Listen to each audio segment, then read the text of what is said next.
Welcome, everyone. Thank you for joining our webinar, The Housing Market Dilemma, Supply and Demand. You know, we're the Cams Jennings Group of Compass Mortgage. We're an independent mortgage bank. We underwrite our loans in-house. We fund our loans. We have an amazing team. We know how to get deals done, and we always close on time. So if you ever need help, just let us know. We wanted to do this webinar because right now, we know a lot of our clients, as well as I imagine your clients, have a lot of questions about what's going on right now with the economy, with the market. And a lot of folks are thinking, well, are housing prices going to drop? Are they going to go down? Are we on a bubble? Is often what's asked. And also, folks are apprehensive because rates have gone up. So you've got this kind of perfect storm of where interest rates have gone up and there's some uncertainty about the market, which means you as a professional really need to have the skills and the knowledge to be able to educate your client, help hold their hand and guide them through this process so that they understand really that it is a good time to buy. So what I want to do right now is just introduce my partner, John. John Cams, you want to say hello? And John's going to run us through the presentation. And like Jessica said, if you have questions, you can put them into the chat, and we're going to address every question you have. And then we're also more than willing to meet offline after this too, to talk more with you if you have further questions too. So without further ado, I'll hand it over to Johnny. Hey, John. Hey, everybody. Thank you so much for joining us. And so supply and demand, as we all know, the number one biggest determination of price from Econ 101 is supply and demand. When supply is less than demand, it's supportive of prices. And with the recent changes in the market, inflation being high and interest rates skyrocketing, is there going to be something that is going to tip these scales into the other direction, where all of a sudden supply is greater than demand and we see price reduction? I'm sure, as you guys have seen, what we've seen with clients as of late, the clients right now, they know that the interest rates have gone up, and they think they hear the media saying that housing's performing bad, and they think they're going to get a great deal on a property. And not to say they're not, but I think when we really look at the underlying factors, we'll see that housing is still poised to do very well. So what is housing demand? How do we define that? And I think that's important. And what we define that as is household formations. So right now, household formations are at 1.47 million. What is a household formation? A household formation is when a new home is needed. So when somebody moves out of their parents' home, whether they're renting or whether they're buying, that's a household formation. When when a couple goes through divorce and they separate, and the other person, one of them, needs a new house, that is a household formation. So what is not a household formation would be somebody who's selling a home. Why? Because they're going to sell a home and buy another. They're going to cancel each other out. So household formations right now are at 1.417 million. So where does this 1.47 million stand historically? Well, it's definitely higher. You have the COVID up and then down here. But from a historical perspective, we're above average on household formations. Here is your average here. So we're already above average on household formations from a historical perspective. Where do these 1.417 million people get new homes? Well, we look to new construction. And so if you look at housing starts right now are at 1.7 million. We also have to account for the fact that annually 100,000 homes get destroyed because they get rebuilt, whatever, tore down. So that leaves us with a total new supply of 1.6 million. As we stated, new housing demand, household formations are 1.4 million. So this makes it look like there's an apparent surplus of 200,000. But what people don't take into account is that housing, the 1.7 million, what is counted into that number is just basically housing starts. So just a shovel in the ground. Obviously, you cannot live in the house until it's completed. So what we need to actually look at is household completions. So annually, we're at 1.3 million household completions. Right now, let's not forget that we destroy 100,000 annually. So our new supply is 1.2 million, and we have 1.4 million household formations. So we're already somewhere in the neighborhood of 2 million homes behind the 8 ball here. So from a new construction versus new household formations versus new construction, we're at a 200,000 deficit. So this is very supportive of home prices, considering the fact that we're already 2 million under supplied. Yeah, we might there might be an uptick in completions and starts that can eat into this deficit, but we don't see that this is going to be anytime soon rectified. So here's a chart of the record low housing existing home inventory, and I'm sure you guys have heard in the media as of late that the existing home inventories has shot up, and that's true. If you look here, it has shot up, but the question is, Devine, why? Well, if you look, this happens every year. So 2018, what happens here? Well, we go into a spring market. Parents don't want to have their kids go into a new school in the middle of the year, so they buy and sell a home in the summer. So this happens every year. You see an uptick in low existing home inventory, and then a high in at the end of the summer, and then it comes back down. But if you notice here, the highs are lower and the lows are lower. So this isn't really anything that isn't out of the norm as the media would have you think it is. So the current existing home inventory, I think we need to analyze too, and get into the real story behind this. So what you'll hear them say is that there's existing homes in inventory are 1 million right now. But what you don't hear people talk about is the fact that under contract right now, 60% approximately are already under contract. They don't tell you this. They just tell you that the existing homes inventory is 1 million. So that being said, if 60% are already under contract, you obviously can't make an offer on a home that's already has a signed purchase agreement.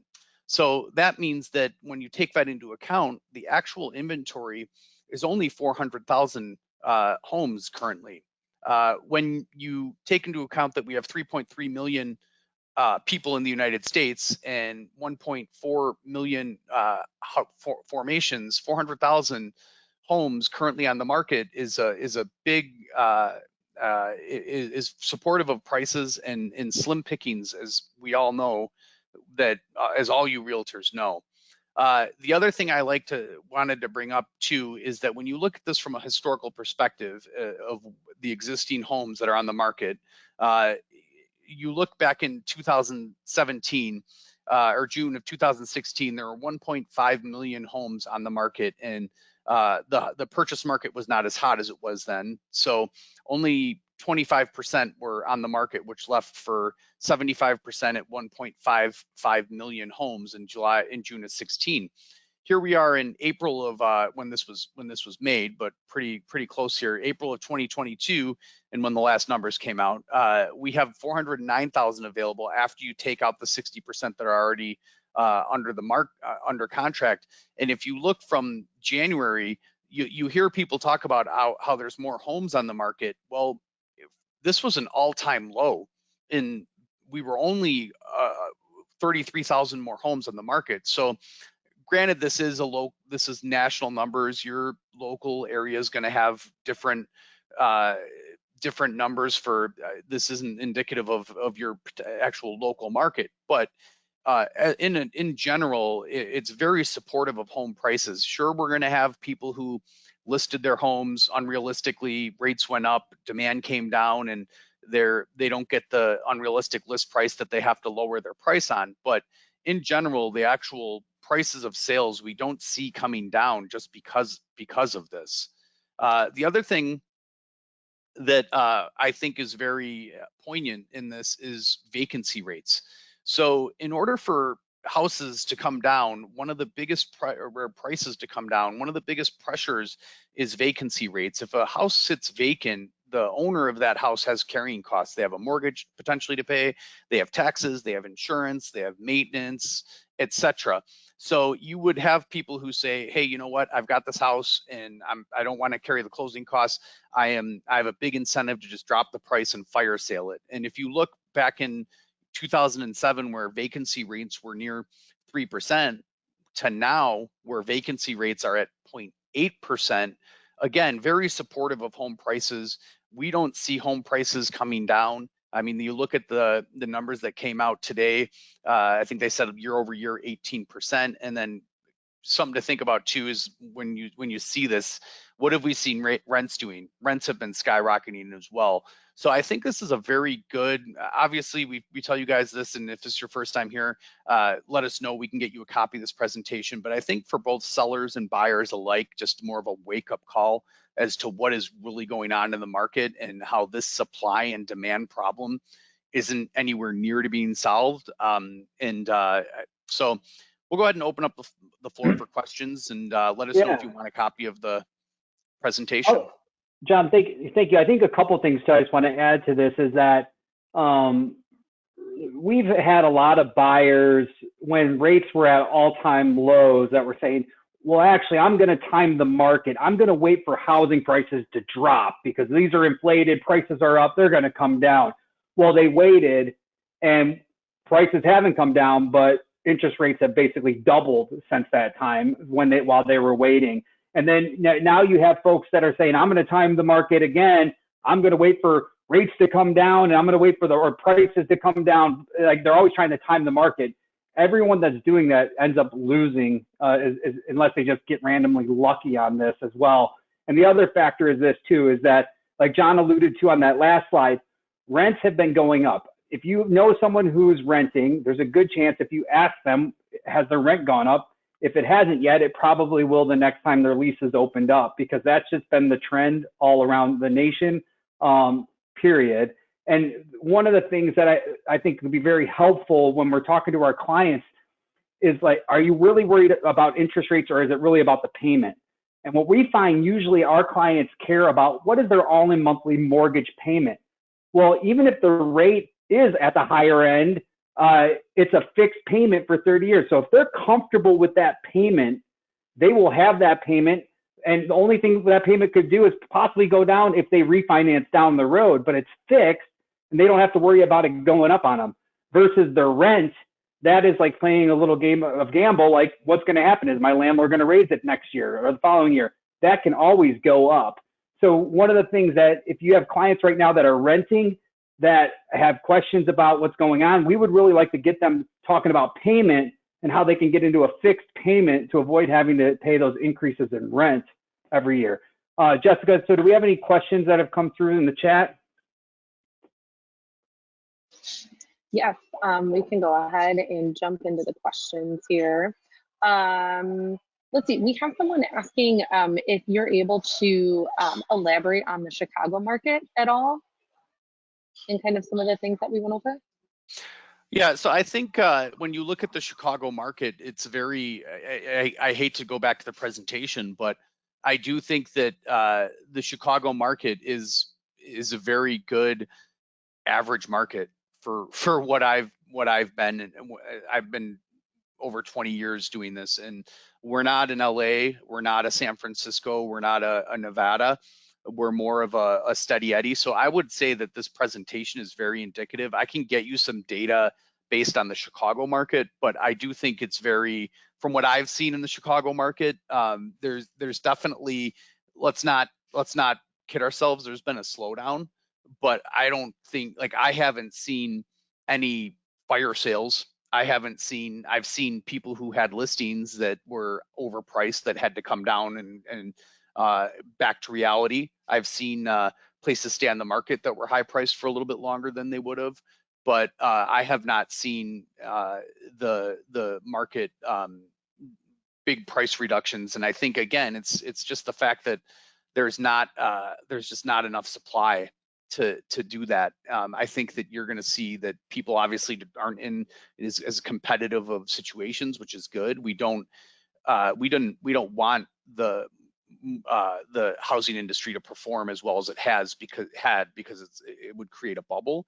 So I can get you, like, we do have something that is like Chicago that I'd have to pull a report on it, but like to the Chicago market. But I do think this presentation, from my experience, is pretty indicative of what's been going on in Chicago. Okay, thanks, John, for touching on that. Let's see, in your opinion, what do you think could solve the inventory problem? It's going to be it's not really an opinion. What's going to solve the inventory problem is more construction. Like if you look at what has happened we were already behind on construction pre-COVID, and it was, at least my experience was, in 2008 when the market crashed, nobody built homes. The builders got burned, and it was new construction homes, spec homes were gone for years, and they just started coming back in like 2017, but they were already way behind.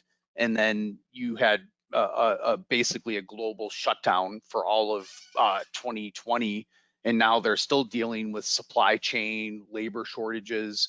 So the only thing that's going to help the supply is going to be a lot more homes, which probably isn't going to be, at least I'm surmising here, but 2 to 3 years before they're even at like a full capacity. And then keep in mind, you also have builder sentiments right now is low. They think there's going to be another recession, so you have builders kind of pulling back. But ultimately, what's gonna fix this problem is new homes and new homes being built to exceed the demand, which I don't see happening anytime soon. Yeah, we have a couple questions coming in on that topic. So before we jump into something else, I just want to cover those too.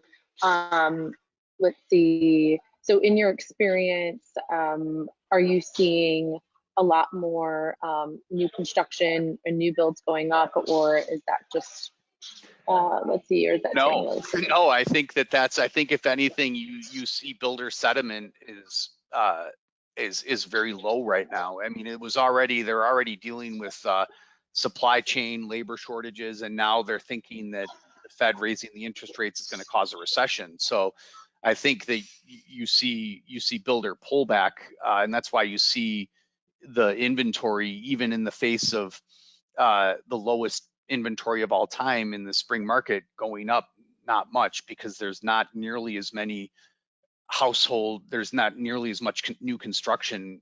We have a major shortage, and I think it's continuing. It's getting worse from what I see and what the numbers say.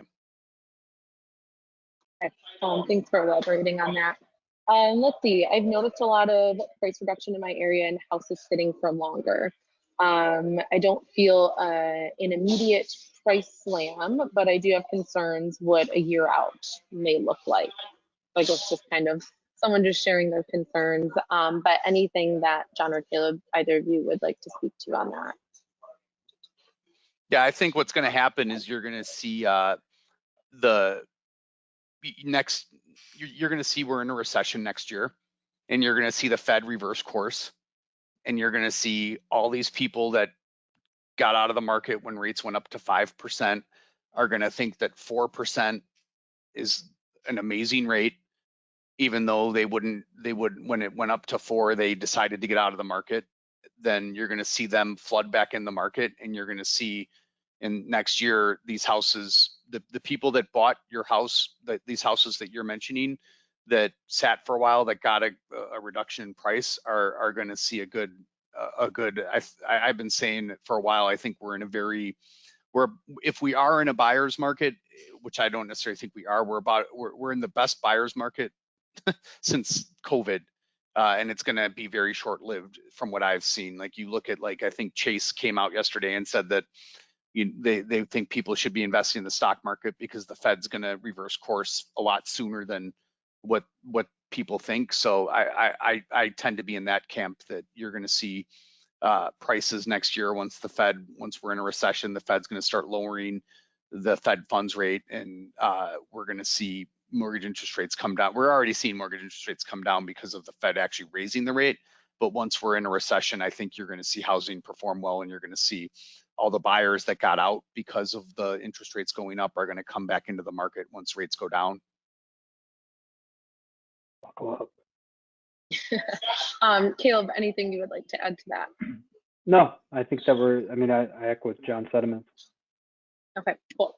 Let's see, is a simple pivot away from renting considered a new household, or is a renter measured as a household in this metric? No, so let's just, Well, uh, I guess like let's say you're renting right now, and then no, you would not be a new household. If you're renting and then go to buy, a new household would be, oh, I was living with my parents and I went and rented. So no, that would not be a new household formation. Okay, great. Thank you. Just notating, we've got a couple people requesting a copy of the presentation, so I'll notate that. If anyone else would like a copy of the presentation, please be sure to let us know in the chat box there. We'll plan on sending it out to everyone, Jess. Anyone Sure. who RSVP'd, we'll get it out to. Yep. Yeah, we can go ahead and do that. Everyone who is still on and listening, just be on the lookout for our follow-up email from today's webinar, which will include not only a recording, but then a copy of the presentation as well. Let's get back to a couple more questions here. Let's see. How should I inform my clients about how to proceed with the continued low housing supply? Or I guess, is there a best course of action?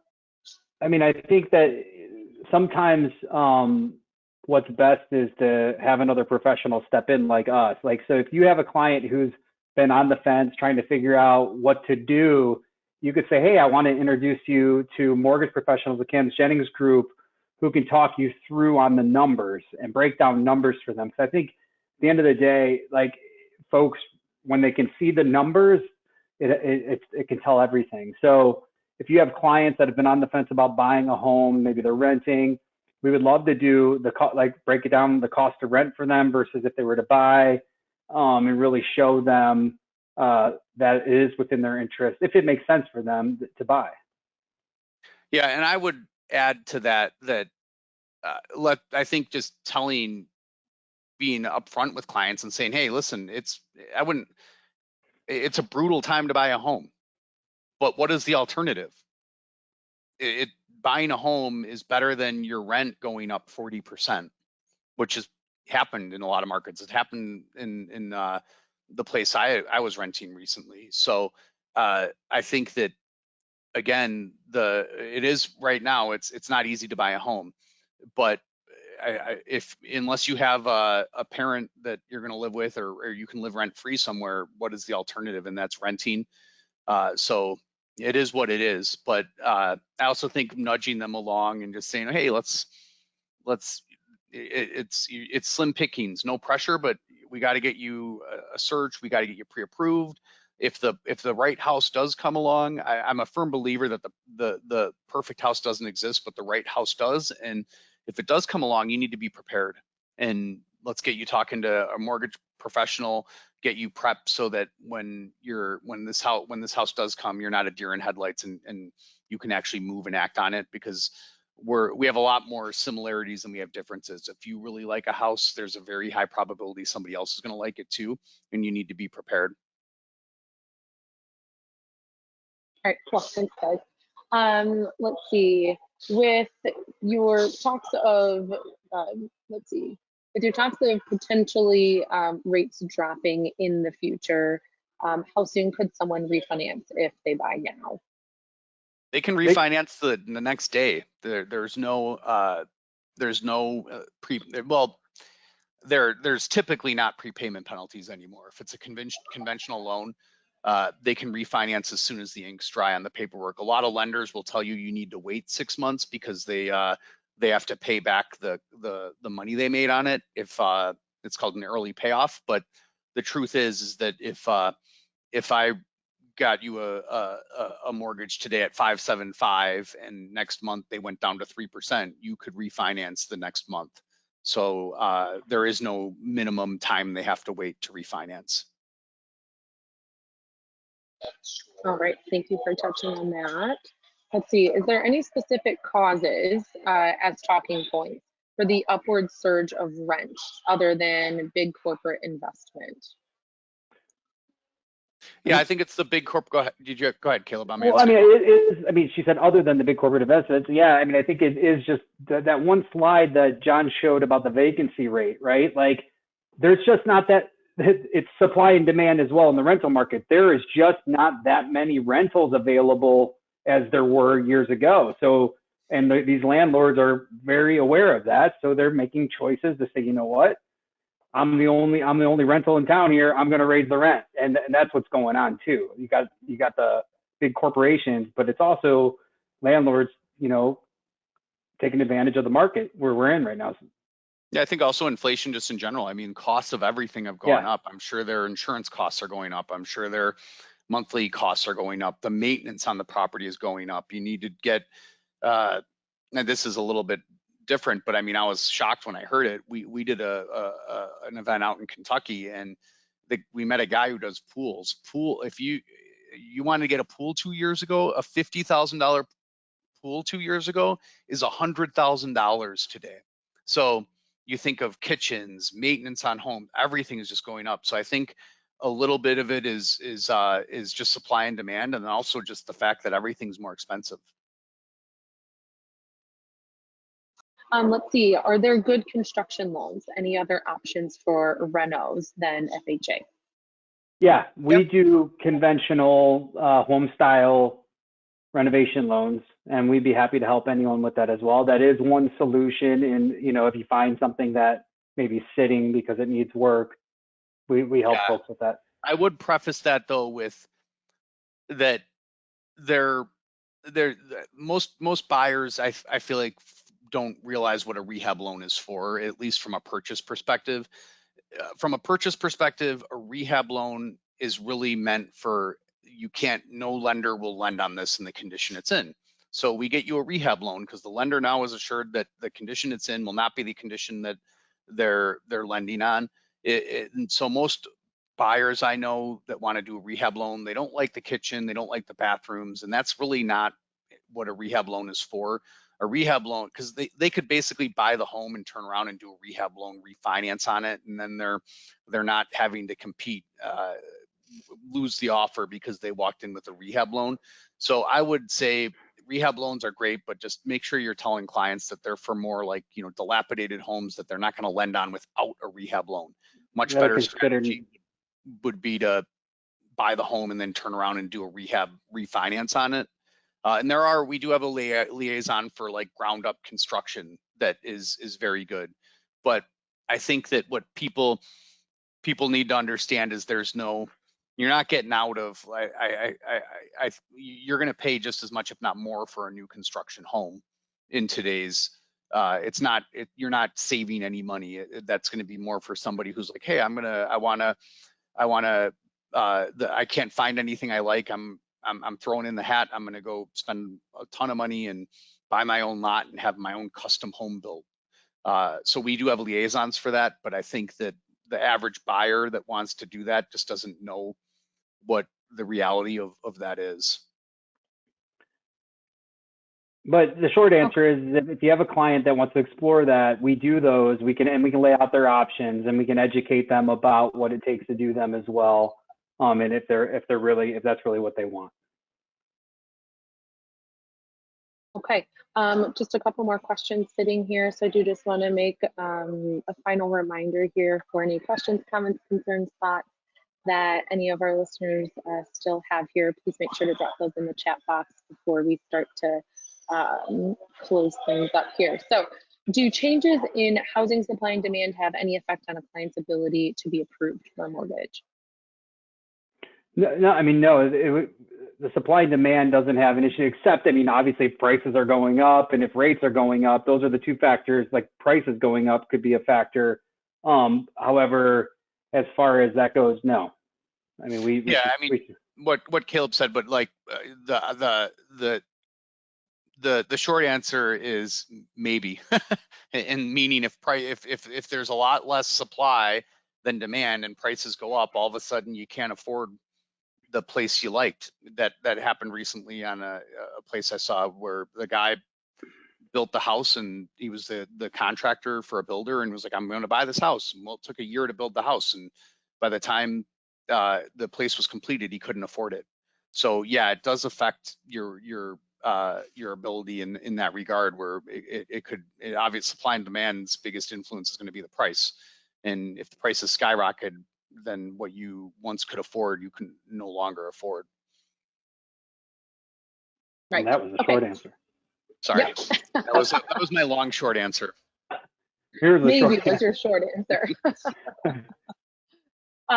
Okay, last question we have here, guys. Do you have a conventional rehab loan for investors? And then also ask someone asking about bank statement program. Yes, and yes, but they're both complicated, and the best thing you could do is refer us, and then we can walk it through with them and see if it really is a fit or not. All right, fantastic. That is all the questions that I have sitting here right now for you guys. So thank you so much to both of you, John and Caleb, for your expertise and knowledge throughout the presentation and getting all these answers or all these questions answered. All right, thank you Thanks, for your help, guys. Jessica. Thanks for everyone for joining us. I'll just say that, you know, one thing that we like to do is help agents strategize on growing your business. So if you're interested in wanting to have a conversation with John and I, we would love to talk to you. So reach out to us. And if you have anyone right now that needs a pre-approval, we're working and we will turn around a pre-approval fast, and we work weekends as well. So really use us, not just for the webinars, but we can get your deals done and we can help your clients win. So I'll leave it at that. John, anything to add? Thanks so much for coming. Bye, y'all. Have a good one. Thanks Jessica. everyone.